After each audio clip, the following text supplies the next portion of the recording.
Assalamualaikum warahmatullahi wabarakatuh. Kaum dangu sadayana langkung tipayun manga urang sangakeun puji ka Gusti Nu Maha Suci Allah Subhanahu wa taala. Wilujeng patepang dangu deui sareng sim kuring Mang Abduy RH dina hiji lalakon anu baris ngaguar dunia jawara. Dunia anu pinuh ku kategangan sarta wawasen urang Sunda. Ieu carios teh urang paparin judul runtuhna paguron Karang Seda. Mangga wilujeng ngadangukeun sok ah.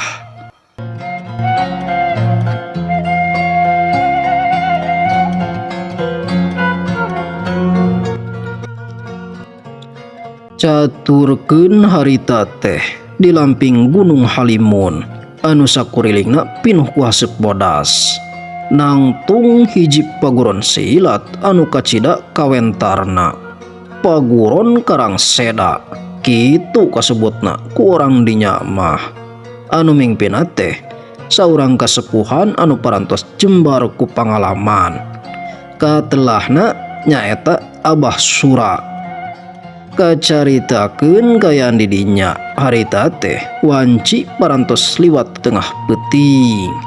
Hujan ngaririncik ti sore keneh can aya tanda-tanda rek raat. Angin gunung ngagelbuk tiis pisan nebak dangdaunan sarta tatangkalan di sabudeureun paguron. Jempling teh sora jalma anu kedal, ukur sora jangkrik jeung gaang anu pating raeng nambahan ketirna suasana. Di jero pondok murid-murid geus talibra digalentor ku impiana sewang-sewangan. Kaasup saurang pamuda anu ngaranna Wira. Wira teh murid kapercayaana Abah Sura. Jalmana lempeng, jujur, tur hade tatabasana. Tapi kaum dangu di satu kangen kehadian Wira aya kalangkang poek anu nyelap dina hate murid sejen anu ngaranna nyaeta Darna. Si Darna ieu teh boga rasa sirik sarta dengki anu kacida gedena ka Wira. Boh ku sabab elmuna, boh ku sabab Wira dipika dedeuh ku Nyi Ratih anakna Abah Sura. Keur meujeuhna jempling kitu dadak sakala brak kadenge sora pantokai didupak satarikna ti arah pangkeng pusaka. Dituturkeun ku sora jalma anu gogorowokan menta tulung. Tulung, garung, siatna dibaehan. Eta sora teh meuni harus pisan nyoehkeun jemplingna peuting. Wira anu keur tibra dadak sakala ngorejat hudang. Teu talangke deui manehna nyokot iket ulungna dibelitkeun kana sirah. Tuluy gancang luncat keluar pondokan muruk ke arah sora. Barang nepi ka hareupeun pangkeng pusaka, Wira ngajanghuk reuwas ka bina-bina panonna neuteup lempeng kana taneuh. Didinya siatna geus ngagoler pinuh ku getih dina beuheungna teu nyawaan. Anu leuwih matak reuwas deui digigireun mait jatna teh aya hiji bedog ponok anu perahna ukiran macan. Wira apal pisan eta teh bedog pusaka bogana manehna. Harita keneh si Darna norojol dituturkeun ku Abah Sura sarta murid-murid sejenna anu geus nyepeng obor. Cahaya obor peting burinyai nyangan beungeut Wira anu geus pias.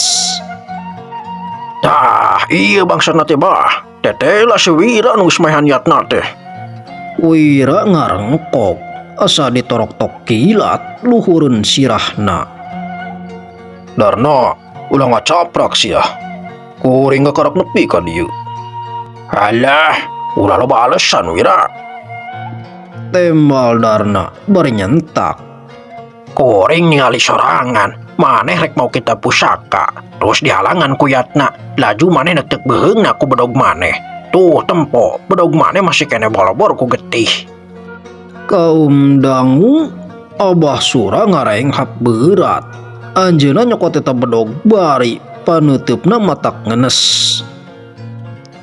Wira, naha maneh tega maehan dulur sapaguron sorangan. Ieu bedog pan bedog maneh, Lin. Atuh harita keneh Wira langsung katenyo turna deku dina taneuh.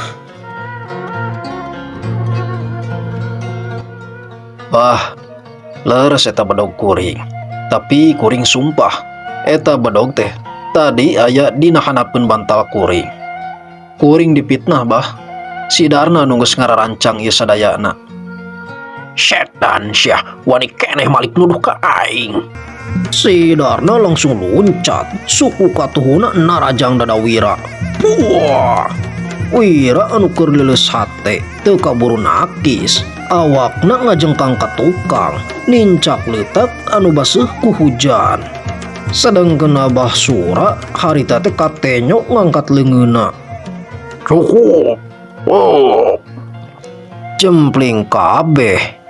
Suasana jadi jempling deui, ukur sorah hujan anu ngaririncik ninggang daunan. Abah Sura neuteup Wira kalawan rupa anu pinuh ku kasedih. Wira, Abah geus ngarawat maneh ti orok. Digembleng sangkan jadi jalma anu masagi. Tapi lamun kieu pamalesan maneh, Bapak bener-bener kuciwa. Kuduna maneh teh dihukum pati, beuting ieu keneh. Tapi Bapak masih boga ras-rasan. Init maneh ti ieu paguron. Leungitkeun rupa maneh di Karang Seda. Mun maneh wani-wani nincak deui ka dieu, ulah salahkeun Bapak. Lamun nyawa maneh jadi gagantina. Kaum dangu harita teh Wira katenyo ngarumpuyuk.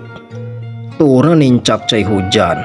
Cimata ragrag tina panonna, pacampur jeung cai hujan anu nyecep kana beungeutna. Manehna neuteuk panyeratih anu keur ceurik keuriheun di satukangeun Abah Sura. Wira katenyo hudang lalaunan.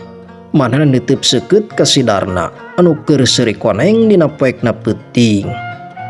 Darna, peuting ieu maneh meunang ku akal licik. Ceuk Wira, sorana halon tapi teges.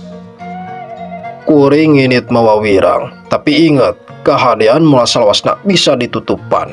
Hiji mangsa kuring bakal balik deui pikeun mersihan ieu ngaran. Bareng jeung sora gelap anu ngabledug di langit, Wira malik ka tukang.